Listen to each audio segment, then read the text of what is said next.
Insights, o podcast do Bradesco.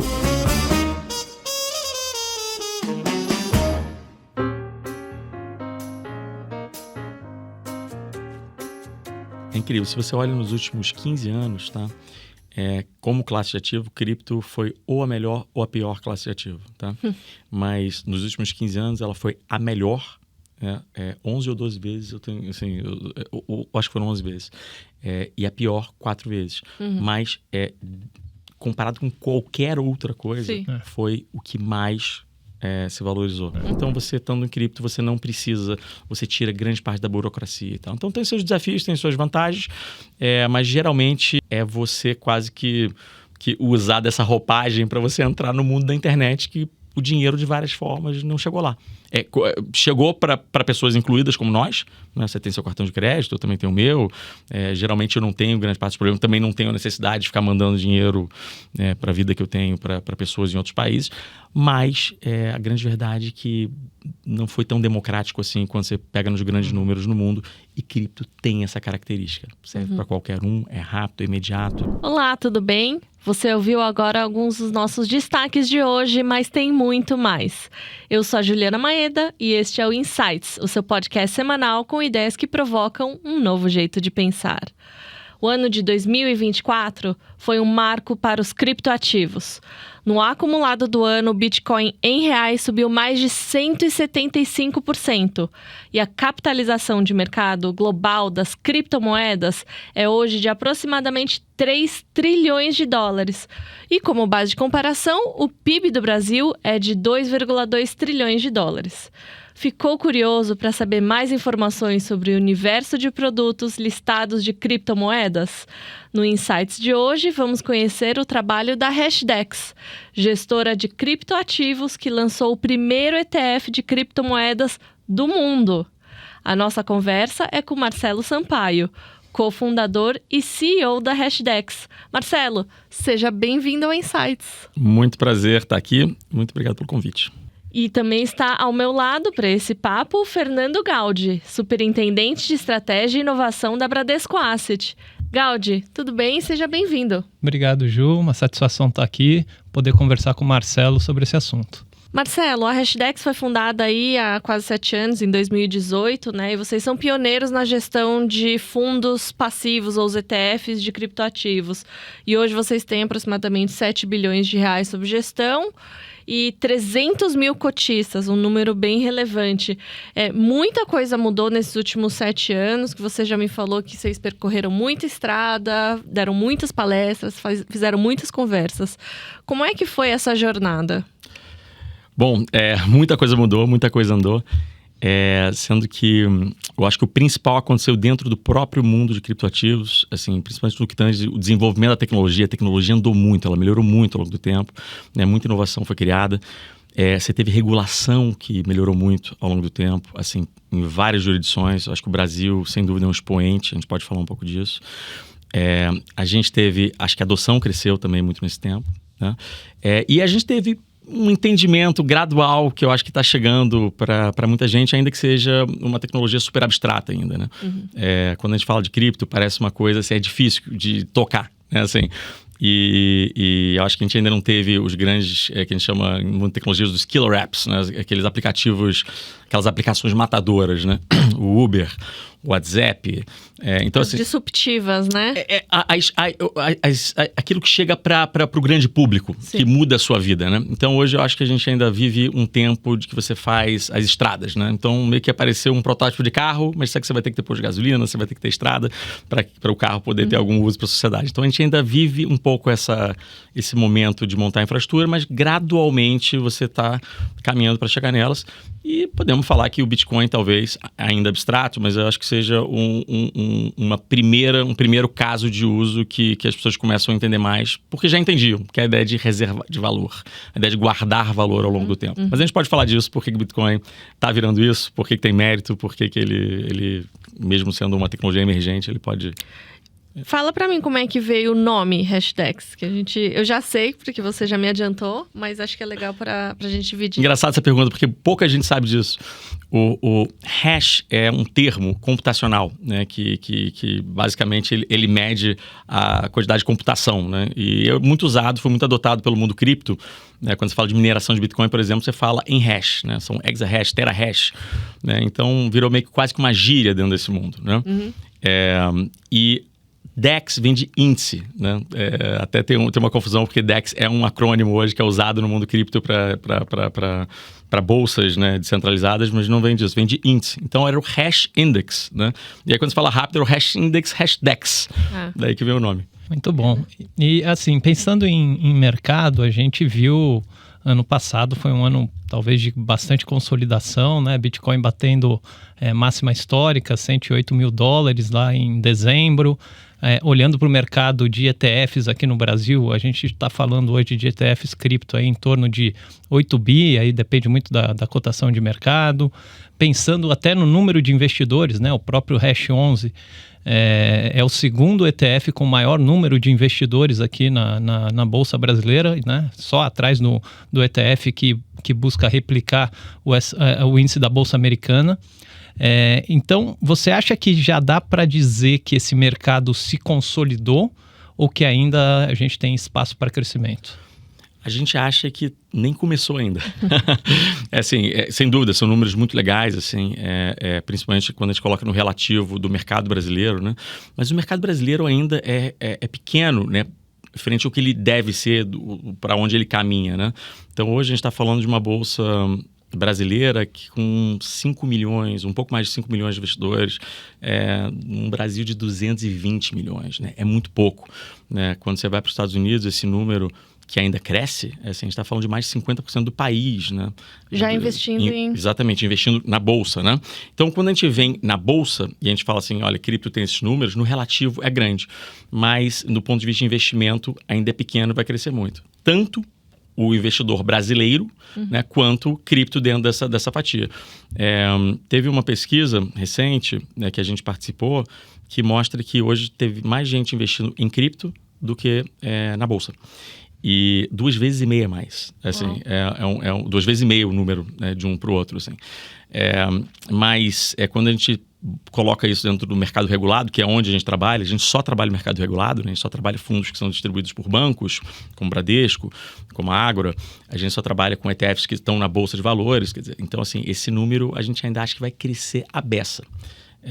Seja porque o número de investidores do mercado brasileiro vai crescer, seja porque dentro desse número o cripto vai ter uma participação maior do que ela tem hoje.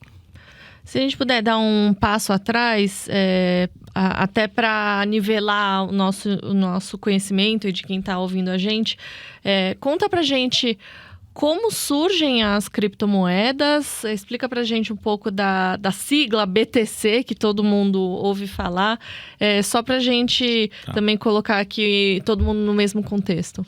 Então, cripto surge historicamente dentro desse projeto inicial que foi o Bitcoin. Né? O Bitcoin, ele tem essa mística porque ninguém sabe quem é o fundador, quem foi que criou o Bitcoin. Tinha um pseudônimo... Até hoje. Até hoje. Eu acho que isso é uma característica que foi não só curiosa, mas até para o desenvolvimento dessa tecnologia acabou sendo um pouco fundamental. Né? Porque o Bitcoin, ele surge com esse fundador que ninguém conhece, Satoshi, mas né? Satoshi Nakamoto, tinha um pseudônimo chamado Satoshi Nakamoto, mas ninguém sabe de fato quem é. Tem várias teorias, assim, mas ninguém sabe exatamente documentários. Mas o que o Satoshi queria fazer, ele estava muito desgostoso com a crise de 2008, né? Justamente com os excessos dos bancos centrais, dos bancos, enfim, do que aconteceu no mercado financeiro, que ele se imbuiu dessa vontade de criar um dinheiro que fosse denacionalizado, descentralizado, né, e usar tecnologia para isso. Então, um dinheiro que você não precisasse confiar em ninguém, você só precisasse confiar na matemática. Então, daí surge cripto. Bitcoin dentro, né, e hoje ainda é a maior criptomoeda, mas dentro da lógica de como ele funciona, o que é o mais legal é que ele descobriu uma forma, né, que eu falo muito que pode ser usada para resolver basicamente qualquer problema, uma arquitetura, né, que você consegue aplicar em software open source, em que você torna tudo custo marginal. Isso pode parecer meio difícil de entender, mas pensa que dentro das várias estruturas da sociedade, resolvedoras de problemas, vamos chamar assim, empresa é uma estrutura que resolve problema. Pensa que quando você vai... O Bradesco, né, ele é uma empresa que investe melhor o dinheiro dos seus clientes do que se o cliente quisesse fazer isso sozinho. Dá crédito, né, ele tem vários serviços. E isso é uma coleção de pessoas, né, alinhadas para prover a solução que faz isso acontecer. Então, essa estrutura que resolve esses problemas, né, ou prover essas soluções para a sociedade, ela tem uma dinâmica própria, que, assim, hoje a gente entende um pouco melhor como é que funciona o empresariado, nem sempre foi assim, mas que é o equity, aquela lógica que você paga salários, você vende produtos e serviços, recebe receita, crua margem, devolve dividendos, né? Então, você tem uma dança e, com isso, você consegue alinhar um monte de gente e resolver essas questões. Pensa que cripto é uma arquitetura só mais uma, tá? Mas dentro da qual você usa software, né, e você torna tudo custo marginal. E isso foi o que Bitcoin descobriu naquele momento, e isso pode ser aplicado em uma série de outras soluções. Você hoje já ouviu falar de contratos inteligentes, de finanças descentralizadas, DeFi, NFTs e tantas outras coisas, né?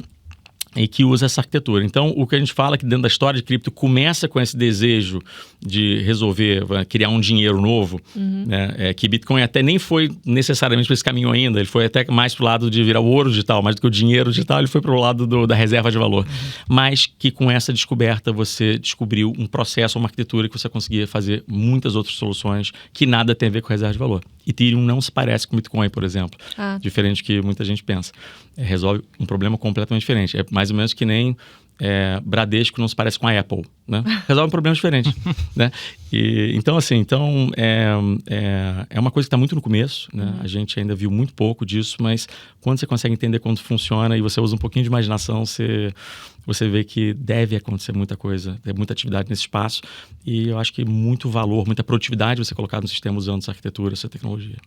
Pois é, e aí pensando nessa evolução, né, é algo que nasceu de maneira desregulamentada e a gente percebe, obviamente, em diferentes jurisdições, diferentes países, cada vez uma regulamentação maior, até por conta do tamanho que esse ativo ou essa classe de ativo tomou nos diferentes mercados, né? O Brasil sempre foi pioneiro em termos de criptoativos.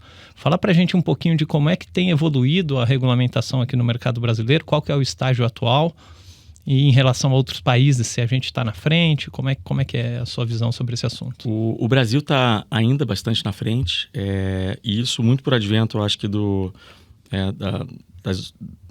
das organizações governamentais, dos reguladores aqui, né? Então, dentro dos vários, eu acho que destacam-se aí principalmente o Banco Central e a CVM, tá? Então, as gestões que estavam lá, principalmente, eu acho que no Roberto Campos Neto, assim, que ele ganhou, acho que um entendimento muito profundo sobre a tecnologia, né? E muito curioso que isso aconteceu durante o momento que ele estava à frente do Banco Central. Então, ele começa, né, uma presidência no Banco Central conhecendo nada sobre o assunto e termina talvez como um dos grandes experts do país dentro desse tema, né? E na CVM também, assim, e é muito curioso quando a gente pega uma empresa como a gente, pouca gente sabe, mas a gente começou nos Estados Unidos, a gente não começou no Brasil. E chega um momento que a gente olhou o cenário dos Estados Unidos e falou, caramba, isso aqui não vai acontecer tão cedo nesse país, né? Assim, os reguladores, eles estão muito longe desse tema e estão tendo uma postura muito contra, né? E aí, quando a gente estava conversando entre os sócios, a gente falou, gente, a gente é brasileiro, vamos voltar para casa. A gente tem um país, assim, que entre a CVM e o Banco Central, você tem lideranças que a gente fala com honestidade intelectual, né? Então, não necessariamente eles conhecem o tema, mas são pessoas super inteligentes que querem saber o que é verdade, querem entender, né? São dispostas, querem regular, né, a favor do mercado, para que o país ganhe eficiência. E a gente apostou que a gente conseguiria, não só a gente, mas dentro de vários, acho que times, empresas, né, querendo educar e fazer esse mercado se desenvolver, que a gente conseguiria ajudar, né, no entendimento. E assim foi, assim, incrível. Tanto na parte de valores imobiliários quanto em cripto como um todo. A gente teve um marco de cripto que passou no Congresso, que, claro, quando a gente avalia tecnicamente, a gente queria que tivesse sido mais, mas foi admirável quão cedo ele aconteceu. Em que ano foi? Isso foi 2021, se eu não me engano. Eu posso estar errado, depois vamos verificar, mas assim, eu acho que foi 2021. Minha memória talvez esteja falhando. Mas foi cedo porque ou 22, foi 21 ou 22. Enfim, então o Brasil hoje, assim, a gente, dentro desse mundo, a gente entende e tem dentro da regulação, assim, a gente sabe o que é crime, o que pode, o que não pode. A gente tem o que a gente chama de sandbox, né, que é basicamente falando o seguinte, olha... Vamos experimentar. Vamos experimentar, né? O regulador, ele não quer regular tudo que existe. Ele basicamente fala o seguinte, ele só vai relevar o que tiver relevância, né? O que tiver... Então, vamos testar. Assim, tá aqui uma forma legal de você testar, né? A gente está olhando o que você está fazendo, está entendendo o que você está fazendo e depois, se tiver relevância, se tiver demanda, aí a gente vai lá e vamos criar regras para fazer um mercado justo, né? O Brasil, ele conseguia aprovar ETF, a gente foi o primeiro, né, lugar do mundo, né, a ter uma bolsa de verdade, né, realmente negociando ETF. Então, assim, o Brasil, ele teve eu acho que essa vantagem de ter tido líderes, assim, que tiveram abertura e tiveram, acho que, diligência de entrar no assunto. Não foi nada maluco, não foi deixar passar. Foi assim, não, vamos entender. E chega uma hora que ele fala assim, caramba, esse negócio não... Essa tecnologia não é ruim, né? Ela pode ser usada de várias formas, inclusive ruim. Né? Assim, carro tem acidente, né? Assim, internet tem crime. Na internet não é ruim. O crime na internet é ruim, né? Então, enfim, o Brasil, ele teve essa vantagem. Então, hoje a gente está num momento que a gente está ainda à frente da maior parte dos países. E aí estamos super atentos aí para ver se o Brasil ainda vai continuar ficando nessa liderança. E falando um pouco sobre regulação, há pouco mais de um ano, a Comissão de Valores Mobiliários dos Estados Unidos, a SEC, né, autorizou os ETFs de Bitcoin à vista. E esse foi, acho que, um marco, né, dos investidores institucionais, fundos de pensão, poderem investir, acessar esse tipo de produto e essa classe de maneira institucionalizada. O que você acha que vai acontecer daqui para frente em 2025 sobre a ótica dos investidores, principalmente os institucionais? Porque a gente entende que as pessoas físicas já conseguem acessar nas bolsas, mas principalmente para os institucionais, são esses investidores muito grandes, com responsabilidade fiduciária com os seus pensionistas, etc., que vão começar a acessar esse mercado. Então, a CVM americana, a SEC, ela autorizou, né, no ano passado e, assim, a título de muito trabalho, assim, ela teve que ser processada e perdeu um processo, né? Foi curioso que os Estados Unidos, eu acho que ele flertou com perder. Eu acho que essa onda de criptoativos, né? Então você tinha fundadores, empresas de cripto saindo dos Estados Unidos para serem fundadas, para se desenvolverem em outros lugares, porque os Estados Unidos ele estava realmente repelindo essas empresas, né? Então essa foi a abordagem do governo anterior e que eu acho que já se provou tendo sido uma coisa muito ruim. Perseguiu empresas, assim, foi muito duro e por um aspecto claramente político naquela ocasião, né? Não era muito técnico, ao ponto dele... a SEC ter sido processada e perdido o processo justamente por aspectos técnicos, né? Ela liberou, depois de perder o processo, Bitcoin e Ethereum apenas. Então, os Estados Unidos não está com cripto liberado para investimento. Ele tem esses dois ativos liberados apenas, né? E aí você tem agora um governo novo que quase que é diametralmente oposto, que é super pró-cripto. E o que eu acho que é o mais interessante desse governo, sem qualquer comentário político, sem ser pró o governo Trump ou contra o governo Trump, mas é que hoje você tem um Senado e uma Câmara dos deputados lá que é profunda conhecedora do tema. Então, você teve um esforço do Vale do Silício nos últimos 4 anos, justamente pela perseguição que estava acontecendo, do qual os candidatos foram muito educados, né, sobre o tema e tiveram esse tempo todo, então, e obviamente tiveram suporte, foram eleitos muitos deles, e quando você vai nessas duas casas, ou no Congresso como um todo, você tem não só eles muito pró-cripto, e não é um fenômeno republicano ou democrata, é bipartidário, mas que entendem do assunto. Então, o que deve acontecer é que a gente deve ver não só outros ativos sendo liberados para investimentos, mas você vai ter regulação de qualidade, tá, chegando ao mercado para que essas blockchains que resolvem muitos outros projetos que não só reservas de valor, né, devem ter regulação boa né, para que essas indústrias se desenvolvam. Então, assim, acho que a indústria como um todo do cripto mundialmente está super atenta ao que está acontecendo nos Estados Unidos, porque Washington era o pior lugar do mundo para se fazer negócio em cripto, agora virou o melhor lugar do mundo para se fazer negócio em cripto. E captou muito dinheiro, né? Desde que essa regulação... E aí, chegando na história dos institucionais, assim, só com esses dois ativos já mostrou, os institucionais começaram a entrar nesse mercado, principalmente num primeiro momento em Bitcoin, mas também um pouco em Ethereum, mas começaram a se interessar. E institucional é um cara profissional de investimento, né? Então, assim, eu acho que a grande vantagem é que você começa, quando esses caras entram, eles começam a estudar o tema, né? Uhum. E cripto é uma tecnologia fantástica. Então, quando você começa a entender como funciona, quando você começa a fazer aquele duplo clique e entender as possibilidades, aí você começa a projetar isso dentro das indústrias que existem, como é que as indústrias mudam, quais são os paradigmas que podem ser mudados, quanto de valor pode ser criado nisso pela produtividade que você coloca no sistema. Então, aquela coisa toda, eles já começaram a alocar, mas ainda é muito pequeno. Você vê, a gente está falando... comparado com o tamanho deles? Você vê, assim, a gente está ali nos Estados Unidos, assim, chegando a 100 bilhões de dólares, né, de alocação, que é um valor gigante, se você parar e olhar, mas ainda assim é muito pequeno em relação a tudo que existe. Ao resto do mercado. Né? Então, é muito animador, tá? Assim, a gente pensar que você vai ter a maior economia do mundo, né, o maior mercado de capitais do mundo, regulando a favor desse mercado, para desenvolver esse mercado, né? E os institucionais já interessados nos negócios, esse mercado deve se desenvolver muito. Eu acho que a primeira vez que a gente estava conversando, a gente conversa com os gestores internacionais bem frequentemente, acho que há uns 2 meses atrás, a gente começou a ver ativamente esses gestores posicionados em cripto e principalmente Bitcoin. Eu diria nem só posicionados. Recentemente eu estive nos Estados Unidos falando com algumas gestoras, inclusive algumas delas já consideram como uma classe de ativo dentro da carteira. Então como uma forma de proteção, como reserva de valor. Pois é. É incrível. Se você olha nos últimos 15 anos, tá? Como classe de ativo, cripto foi ou a melhor ou a pior classe de ativo, tá? Mas nos últimos 15 anos ela foi a melhor 11 ou 12 vezes, eu tenho, assim, eu acho que foram 11 vezes. E a pior 4 vezes.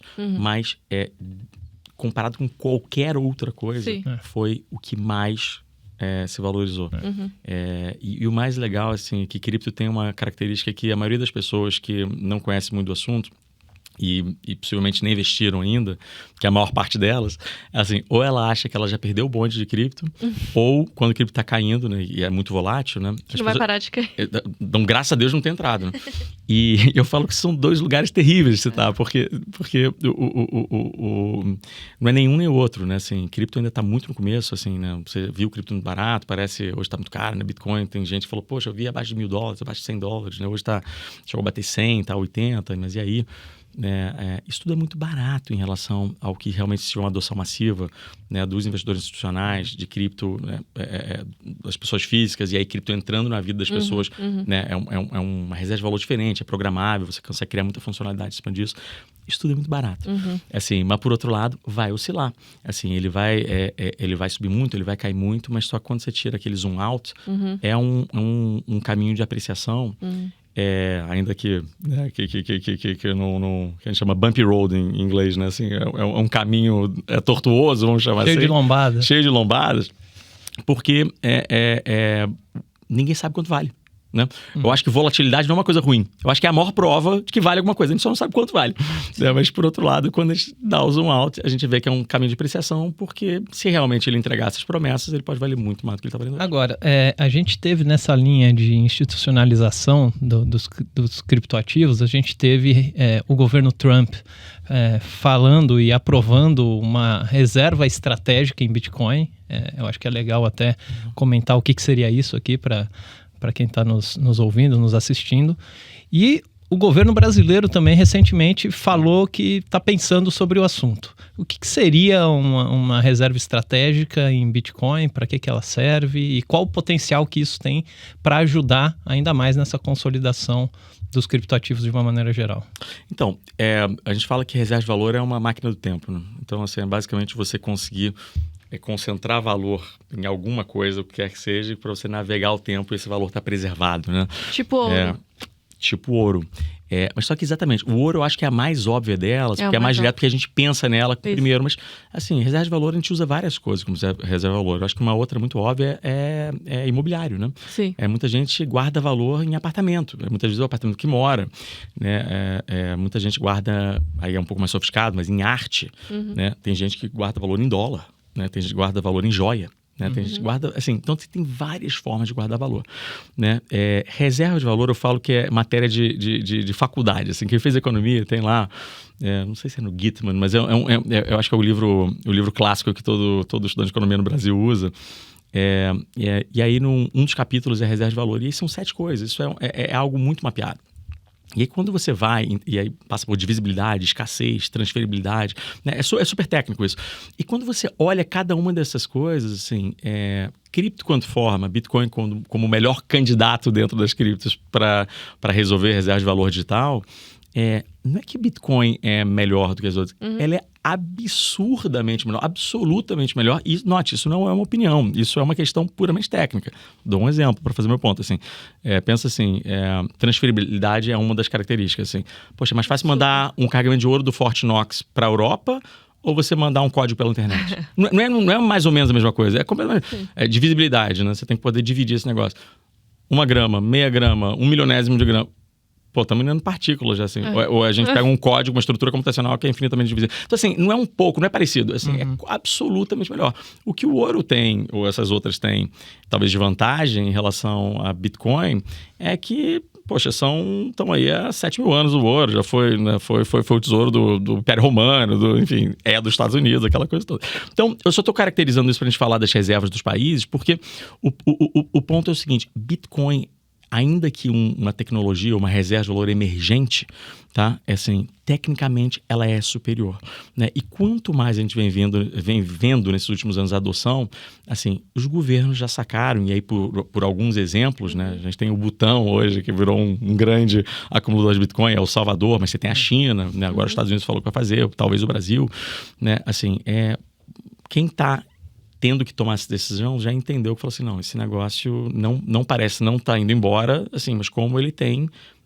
mérito de portfólio, a gente tinha que estar olhando isso, né? Então, esse governo americano, como é muito pró-cripto, ele já tomou uma decisão de que ele vai fazer, provavelmente ele vai fazer essa reserva, mas a primeira abordagem é que ele simplesmente não vai vender os bitcoins que ele tem, né, que ele aprendeu muito bitcoins, né, muitas vezes de operações criminosas ou em outros contextos, né, ele falou assim, eu vou parar de vender, né, pensa que era vendido antes, ele falou, e a gente vai discutir uma reserva que talvez a gente até compre paulatinamente mais. No caso dos Estados Unidos, não é só Bitcoin, ele usa um termo de stockpile de algumas outras criptos, que entra Ethereum, entra Cardano, Ripple e outras coisas, mas a lógica da reserva de valor deixa eu guardar, ao lado do ouro, ao lado de outras reservas, que pode ser petróleo, assim, deixa eu colocar essa aqui, pode ser uma reserva estratégica para me colocar nessa máquina do tempo e manter valor por lá. O Brasil, só para fechar, ainda a gente não tem nada concreto, mas a gente teve recentemente o chefe do gabinete da vice-presidência lá discursando, e até com muita eloquência, ele parecia saber do assunto, assim, e eu fiquei muito impressionado, assim, com a versatilidade, quanto ele parecia conhecer, mas eu acho, assim, fundamental que o Brasil tenha um passo nesse caminho, né, e tome uma ação rápida, porque né, a gente não precisa ser o primeiro do time, a gente já não seria, mas você entrar cedo teria uma vantagem enorme, né, para o país, né? Então, torço muito para que essa coisa se resolva em Brasília e a gente tenha essa reserva. Com certeza. E como é que tem sido? A gente tem visto bastante volatilidade nos mercados internacionais, principalmente de ações, principalmente nas empresas de tecnologia nos Estados Unidos. Mas como é que tem sido esse primeiro trimestre, esses primeiros meses de 2025 para cripto, ou especialmente para Bitcoin? Eu acho que qualquer ativo de risco, e cripto está um pouco nesse bolo, tem sofrido muito com esse começo de governo Trump lá nos Estados Unidos, né? Que tem um impacto tremendo, basicamente em qualquer economia, né?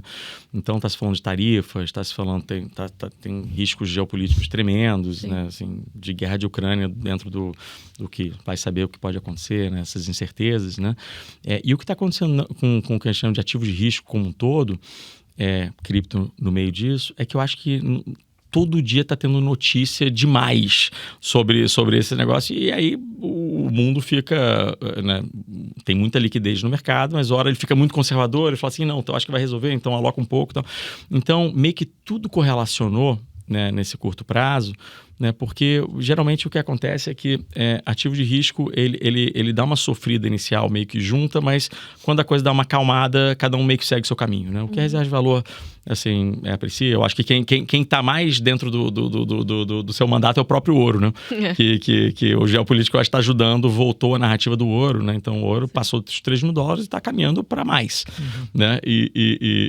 Mas, por exemplo, Bitcoin, que historicamente, assim, quando a gente pega, tem um estudo muito bom feito desde que o Bitcoin surgiu, né, que quando você tem esses momentos que a gente chama de restrição de liquidez, mas esses momentos que surge alguma coisa maluca, um Brexit, a Grécia, o drawdown da China, Covid, né, então Bitcoin, e aí naquela ocasião que não está sendo agora o caso, ouro, todo mundo sofre num primeiro momento, né? Mas o que acontece depois é que quando a coisa, cada ativo segue meio que a sua tendência natural, né?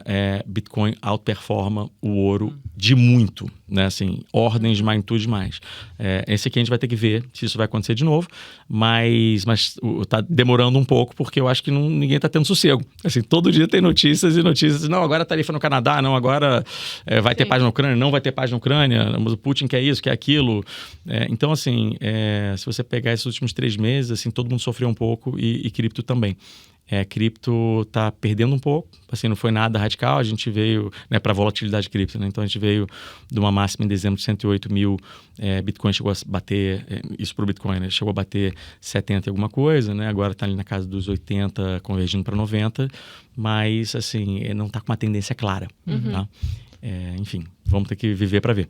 E vamos falar um pouquinho sobre uma espécie de criptoativo que é um pouquinho diferente, porque ela traz os benefícios que você comentou, de facilidade de transferência, menores custos de transação, descentralização, mas ao mesmo tempo ela é lastreada em algum ativo real, normalmente uma moeda, o que diminui a volatilidade, né, essa variação de preços do ativo ao longo do tempo, que são as stablecoins, né? Então, o stablecoin acaba tendo essas características. Quais são os principais casos de uso de stablecoin? Como eles podem ser utilizados? Eles são uma classe para investimento ou são meios de pagamento? Como é que você enxerga essa categoria?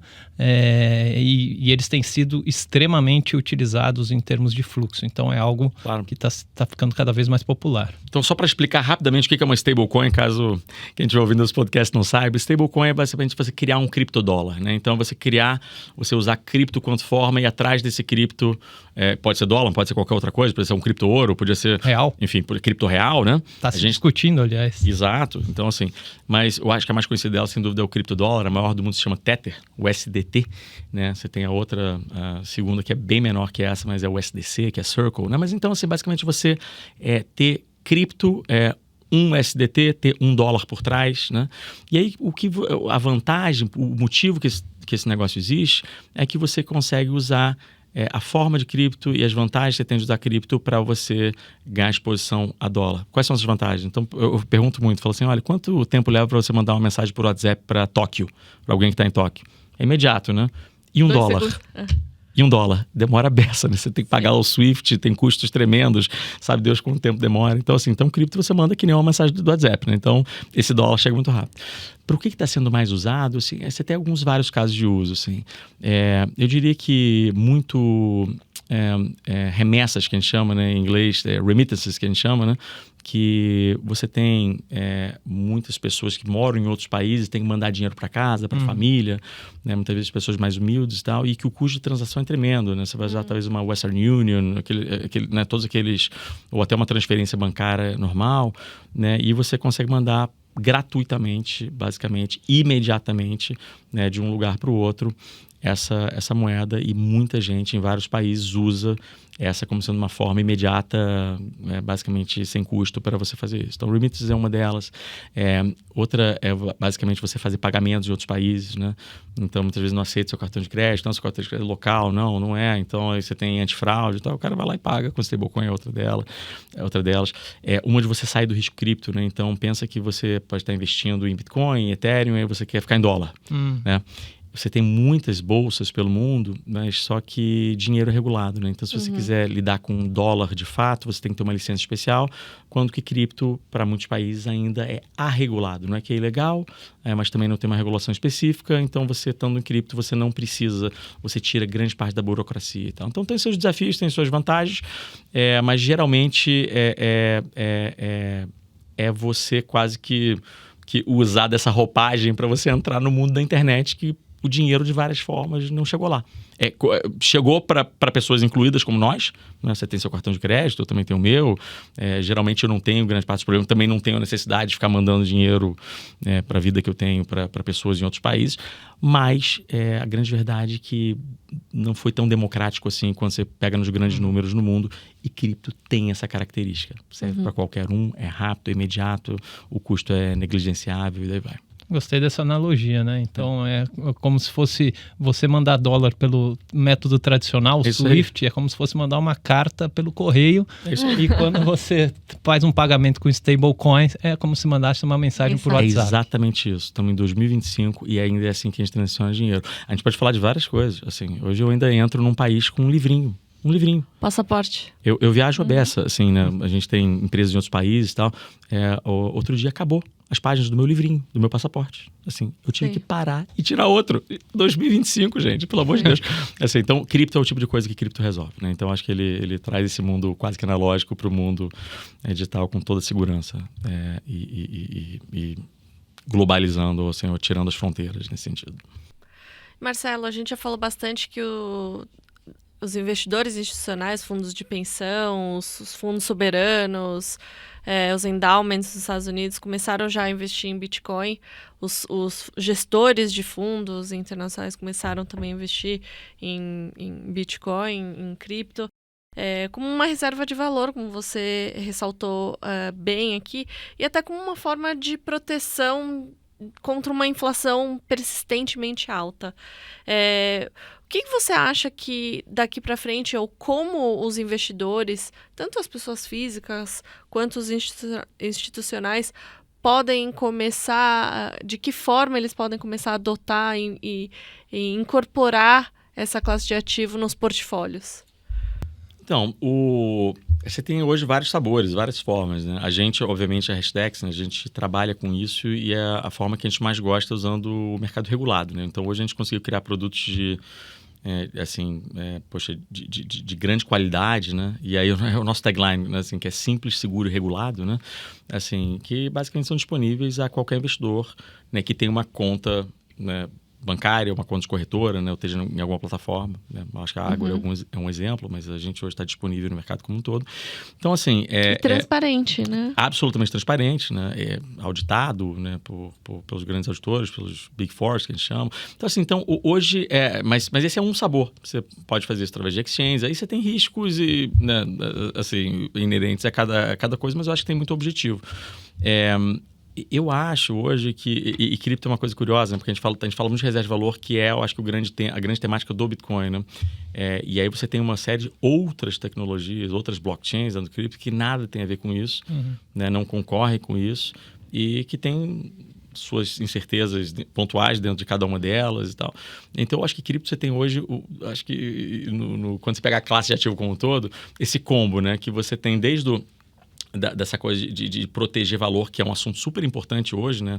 Assim, poxa, a gente está vendo uma impressão de dinheiro, né? Que é o quantitative easing, muito liderado pelos Estados Unidos, que é a maior na proporção histórica e por qualquer ângulo, né? Hoje, a dívida americana, assim, é algo que, assim, eu não sei como é que se é pagável, se não é pagável, mas, assim, eu sei que cada vez que você olha, a escala cresceu. Vou te dar um exemplo. Em 2008, né, a gente está falando de só, assim, 16, 17 anos atrás, tá? Assim, naquela grande crise, assim, tiveram que aprovar um pacote de 850 bilhões que parecia que o mundo ia acabar. Assim, cara, 850 bilhões é um dinheiro que não existe, tá certo? Assim, isso teve que passar congresso, o país quase quebrou, o sistema quase quebrou. Hoje a gente emite 1 trilhão, a gente como sociedade, mas os Estados Unidos, liderado pelos Estados Unidos, tá? Os Estados Unidos emite hoje 1 trilhão a cada 100 dias. Cada 100 dias. E sempre eles renovam, né, o pois teto. E isso tem um impacto, obviamente, em todas as economias, inclusive a nossa, no Brasil. Então, proteger valor ficou algo importante, né? Não só com Bitcoin, não só com cripto, eu acho que o investidor tinha que estar atento nesse tempo, mas sem dúvida que cripto e Bitcoin é algo interessante fazer isso. Mas só que você tem todo o resto que aí parece mais com venture capital, né? Que é basicamente o seguinte, olha, você tem uma série de sabores aqui de tecnologias que podem ser enormes, né? Que ainda estão se provando, estão no caminho, umas mais, outras menos, mas que se você compra a classe de ativo como um todo, você está quase que meio protegendo, né, essa coisa de inflação, essa coisa de dinheiro perder valor, né? O seu valor do seu dinheiro ser corroído, né? Mas ao mesmo tempo você também está investido no futuro, né? Então, de tudo que pode acontecer. Então, eu acho um super negócio. A gente fala muito que todo mundo tinha que ter um pouquinho, assim, qualquer portfólio, não interessa se você é profissional, se você é um investidor menor, mas todo mundo tinha que ter muito pouco de cripto. Não precisava ser muito, assim, mas muito pouco e muito longo, sabendo que vai ser muito volátil, claro, e sabendo que tem cheio de incertezas, né? Assim, nada é garantido, mas o case é muito bom. Assim, quando a gente olha de tudo que pode acontecer, quase que por todos os ângulos, seja para proteger, seja para crescer, assim, tem muita coisa legal, assim. É o que a gente sempre fala da diversificação, né? Da importância da diversificação. É isso. E assim que você, né, riqueza se mantém, né? Ou pode, em algum momento, de alguma forma até se constrói, mas com certeza se mantém com descorrelação. Você tem que ter uma coleção de ativos que são descorrelacionados, né? Essa é a grande literatura hoje, lá de Markowitz, lá atrás, aquela coisa. Mas, e cripto é muito legal porque ele tem uma descorrelação completa do que você tem. Hoje todo mundo acha que não, né? Fala assim, não, isso tudo está correlacionado, né, com o Nasdaq e tal. Assim, e é verdade no primeiro momento. Assim, aquilo que eu estava falando, assim, quando tem as notícias... Curto prazo, né? Curto prazo. Todo mundo só olha quando acontece, né? E o mundo está derretendo. E a cripto está derretendo também. E o mundo está crescendo. Mas quando cada um volta meio que para o seu normal, o mercado volta um pouquinho mais para o normal, descorrelaciona imediatamente. Então, assim, é muito impressionante o que pouco de cripto pode fazer. Muito continuado, muito longo, no tamanho certo, é pequeno. Assim, pode fazer para um portfólio. A gente tem uns estudos ótimos ali, assim, que mostra se você colocar 1%, 2%, 5% no portfólio, assim, parece... Eu brinco e falo assim, cara, parece mágico o negócio, porque você consegue agregar retorno, né? Assim, aumenta o retorno, né, ao longo do tempo. Cripto paga muito bem o investidor paciente, mas só que ele não aumenta a volatilidade. E é a descorrelação que cria esse efeito. Vamos falar um pouquinho agora da ótica de quando as coisas não dão certo, né? Porque já houve casos aí de fraudes e de problemas. O caso da FTX, eu acho que é um caso bem emblemático. E esse risco sempre existe, né? Risco de custódia, então tem alguns detalhezinhos no mundo cripto, né, que precisam ser atentados aí pelos investidores. E para minimizar esses riscos, qual é a melhor alternativa que os investidores têm? Então, acho que tem forma e conteúdo, né? Forma, eu acho que aí sim, o mundo regulado resolve muito bem. Então, o que eu digo forma é o seguinte, cripto, diferente de outros ativos, tem um risco operacional tremendo. Então, né, quando você compra uma ação da Petrobras, você tem quase certeza que você não vai ser roubado. Ninguém vai roubar a sua ação da Petrobras. Cripto, você tem esse risco, né? Então, quando você vai para o mundo regulado, assim, você tem uma tendência a ter isso melhor resolvido. Então, você meio que tira o risco operacional da mesa, você fica só com o risco do ativo. O ativo pode dar certo, pode dar errado. Né? Mas assim, você tira essa coisa de, será que eu estou cometendo crime em algum país, em alguma jurisdição? Será que eu tô ótimo com a questão fiscal? Será que, se eu comprei um negócio que tem sucessão, né? Assim, você compra aquilo, você avisou para alguém que está naquele memory key, assim. Então, você tem várias questões que você tira da mesa, né? Então, eu acho que esses riscos são mitigados dentro desse mundo. ETF, fundo, daí vai. Conteúdo, aí eu diria o seguinte, falando, olha, você pode, depende muito, tem gente que adora investir em que a gente chama de meme coin, né? Que são basicamente criptos ou projetos, né? Que não tem absolutamente qualquer fundamento que não o hype dele próprio, né? Assim, pessoas adotando, então, assim, é uma discussão quase que filosófica. Como investimento, eu acho que é mais complicado tentar fazer um case, embora, assim, tem muita gente que ganhou dinheiro com isso. A maioria perdeu, tá? Mas, assim, e vai defender que... É mais uma aposta, assim, né? É o que eu falo, assim, acho que é melhor você ir pro cassino, assim. Mas ainda assim, vai dizer assim, você tem pessoas que vão defender e falar assim, não, olha, você tem esse cara que está lançando aqui esse negócio e ele tem efeito de rede. Mas independente disso, assim, vamos tirar o que é mais maluco da história, assim, eu acho que conteúdo, a melhor maneira de você mitigar esse risco é você comprar a classe de ativo inteiro. Assim, que aí você, é o que eu falo, você não precisa tentar gerar alfa, né? Você não precisa tentar ir melhor que o mercado, bater o mercado, né? E sendo que um mercado que já tem um nível de incerteza gigantesco e que por isso, por conta dessa incerteza, ele pode te dar um retorno gigantesco, né? Então eu falo assim, num mercado que pode te dar 10, 20, 30, 100 vezes de retorno nos próximos 20, 30 anos, você não precisa ainda lutar pelo alfa. Assim, você não precisa tentar ainda falar assim, cara, você precisa de mais, né? E, portanto, correr mais risco. Então, a gente fala que assim, a nossa tese flagship, né, a gente tem vários sabores de produtos, né, mas a gente fala que para quase todo investidor, todo mundo devia comprar o Ibovespa de cripto, que é o Hash 11 hoje para a gente, ou o Hashdex 100. Mas assim, primeiro, que segue um índice, que segue um índice da Nasdaq, né? Que é o Nasdaq Crypto Index, né? Então, assim, é como se fosse o S&P 500 de cripto, o Ibovespa de cripto, né? E você vai estar garantido, você vai estar investido no que quer que funcione ao longo do tempo, né? Assim, e você também está garantido que você não vai estar investido no que não funciona ao longo do tempo. O mercado alguma hora ajusta, né? E nos pesos que o mercado decide que... Então, a gente sempre fala o seguinte, começa daí. Assim, de novo, investimento pequeno, muito longo, e na classe de ativo, que aí você vai começar a aprender sobre isso, você vai começar a ter opiniões, e aí sim, se você tiver realmente que a gente fala, um call, né? Se você tiver uma visão que você acha que é esse projeto que vai dar mais certo, aí legal. Você pesa o mercado regulado, né? O mercado regulado, você pesa mais a mão aqui, você vai...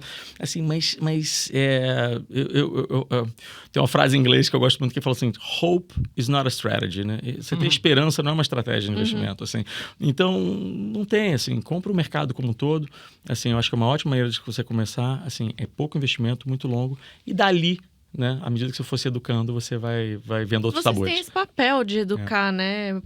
Acho que tem muitos influenciadores aí com más intenções, etc., que acho que vão contra, talvez, a classe de ativo, mas tem instituições muito sérias, como as de vocês, e até o Bradesco também comercializando, distribuindo esses produtos, que... assim, transparente, seguro, regulado, tá na bolsa.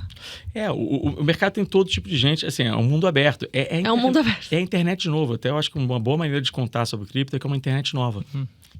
Eu falo assim, se você falar isso no bar, você vai sair por cima. Pode, guarda essa que isso é uma maneira rápida e boa de explicar, assim, pelo menos a filosofia do negócio. A internet velha é a internet da informação. Ela ressignificou o que é a informação. Essa internet nova é a internet do valor, né? Então ela recria valor, ela refunda essa lógica, né? Então você tem dentro desse mundo gigantesco todo tipo de ator. Você tem o good actor, o bad actor, você tem o cara que quer te dar o golpe, você tem o cara que quer te explicar esse negócio, e assim, obviamente você tem várias opiniões, assim. Eu acho que vale tentar ganhar uma opinião no mínimo para tentar separar o joio do trigo, assim, porque, assim, realmente tem muita história triste nesse negócio, né? E cripto não tinha que ter história triste, assim. Eu brinco muito que assim, as pessoas falam, não, mas foi usado para cometer esse crime. Eu falo assim, olha, cripto é uma tecnologia, gente. Assim, eu estava falando ainda há pouco, assim, que nem carro. O carro, ele é bom, é uma coisa boa, mas a existência de carro vai ter acidente de carro, né? Tem gente que vai usar carro para roubar banco. Mas você vai ter tecnologias que vão ser usadas de várias formas, mas a tecnologia em si é algo bom, né? Não é ruim, mas tem que ser usada bem. Marcelo, a gente já começa a encerrar a nossa conversa aqui. Antes de encerrar com a nossa pergunta final, eu queria conversar com você sobre os seus investimentos que você me adiantou. Eu achava que eram 30, mas são 80 investimentos que você tem. Não é pouca coisa. Conta pra mim o que você tem nessa sua veia como investidor em série.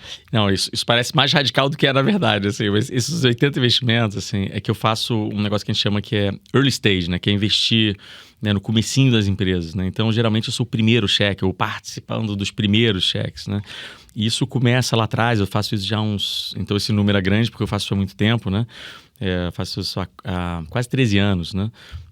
E começou com uma tese que eu tinha lá atrás, que quando, né, eu estava trabalhando no Vale do Silício, né? Então eu falava assim, poxa, eu estou numa geografia que um monte de coisa legal está acontecendo, né? E eu falava assim, olha, eu acho... E aí era muito centrado na Universidade de Stanford, né? Que eu passava muito tempo lá. E eu falava assim, olha, eu tenho uma tese que eu acho que um monte de craque, de caras que estão vendo o que está acontecendo aqui, vão voltar ao Brasil para resolver problemas. O Brasil é um país que tem muita ineficiência, tem muitos problemas grandes e pouca gente para resolver esses problemas. Eu acho que muitos desses caras vão voltar a fazer empresas que vão ficar enormes, né? Então eu não sabia o que eu estava fazendo, eu comecei com muita calma, assim, eu fiz um primeiro, e depois você vê o segundo, mas à medida que você vai fazendo, né, você vai aprendendo um pouco como funciona, e eu falo que esse é o estágio, esse primeiro estágio da empresa, é talvez o único estágio que você consegue fazer sem você estar full time, sem você ter uma casa de análise, você consegue operar isso por framework, né? É um tipo de investimento que não adianta fazer você tem que ter uma coleção deles, né? Porque você não faz ideia do que vai funcionar, né? O seu jogo é você simplesmente ter esse framework, você ter um set de regras, né? Que aumentem a probabilidade de pelo menos alguns poucos deles darem muito certo, que eles pagam a história inteira, né? Então, esse negócio de 80, eu falo que todo mundo hoje teve uma época que virou moda, né? Investir em startup, aquela coisa toda, e todo mundo perguntando, pô, você investe com isso? Me avisa quando tiver um projeto bom. Eu falo assim, olha, você tá pronto para fazer 20?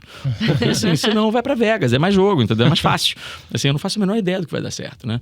Eu olho só 3 coisas e se bate nessas 3 coisas. E isso é o que funciona para você, né? É o que funciona para mim, deu muito certo, assim, né? Eu investi alguns unicórnios, assim, aquela coisa. Legal. Mas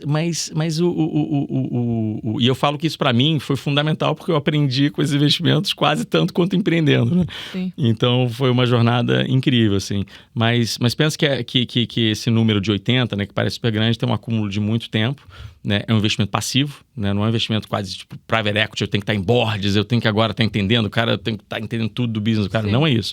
É quase como assim, olha, eu vou te suportar nesse começo, e aí realmente você consegue ajudar muito quando você viu esse processo várias vezes no começo, e você fica disponível para esse fundador te pedir ajuda se ele precisar.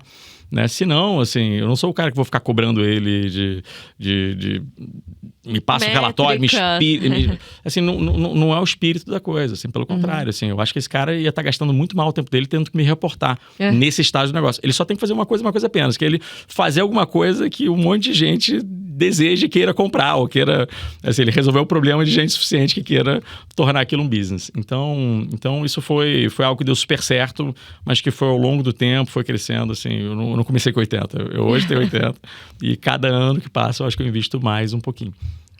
Bacana. E agora a gente está encerrando a nossa conversa, e aqui a gente no Insights tem uma tradição de pedir para os nossos convidados uma dica cultural, pode ser um livro, uma série, um filme. Olha, para quem é pai, tem filhos, né? Pai e mãe, assim, teve aquela série agora que tá se falando muito, que é aquela Adolescence. É muito dura, assim. Não sei se é para todo mundo, assim. Mas eu acho que... Eu não tive coragem ainda. Pois é. Eu sei que é pesado. Eu vi quase que sem coragem e dormi mal alguns dias, assim. Ai. Mas o que eu acho... Enfim, então, não sei se é uma recomendação. Né? Eu até falei, assim, depois pra minha esposa, eu falei assim, eu acho que não valeu a pena ver essa série. Assim.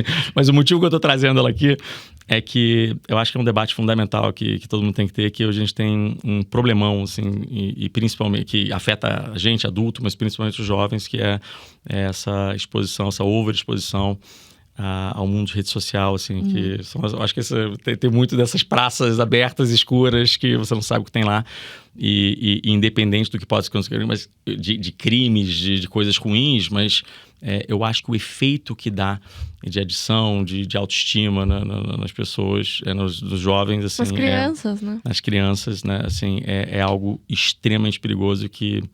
A meu ver, eu acho que a gente está chegando num ponto, talvez tenha passado o ponto, tem que regular. Então, não sei se é uma dica, mas assim, é cultural, mas é algo que está em voga que, se você não quiser ver porque é muito duro, vale a pena pelo menos você estar pensando nesse assunto, porque é algo... Eu acho que traz a discussão, pelo menos, né? Sem dúvida.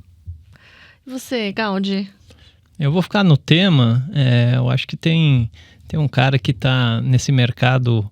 mais com um viés educacional, que se chama Andreas Antonopoulos, que é um grego, e quem quiser se aprofundar, entender mais sobre o assunto, eu recomendo, acho que o canal do YouTube dele, né, que é gratuito, as pessoas podem acessar e tem um material educacional bacana, E tem um livro famoso chamado Mastering Bitcoin, que também traz uma linguagem bem mais didática como funciona, né, o Bitcoin, blockchain, enfim, um pouco do papo que a gente teve por aqui. Então, minha dica é essa. Muito bom. Bom, esse foi mais um episódio do Insights, o podcast do Bradesco, e eu tive o prazer de conversar com Marcelo Sampaio, CEO e cofundador da Hashdex. Marcelo, muito obrigado pelo papo, aprendi muito. Eu que agradeço pelo convite. Você será sempre bem-vindo. Muito obrigado a vocês. Obrigada, Marcelo, e eu também agradeço Fernando Gaudi, superintendente de estratégia e inovação da Bradesco Asset. Obrigada, Gaudi. Eu que agradeço o convite, Ju. Foi um papo muito bacana aqui com o Marcelo. Aprendemos bastante. Espero ter outras oportunidades.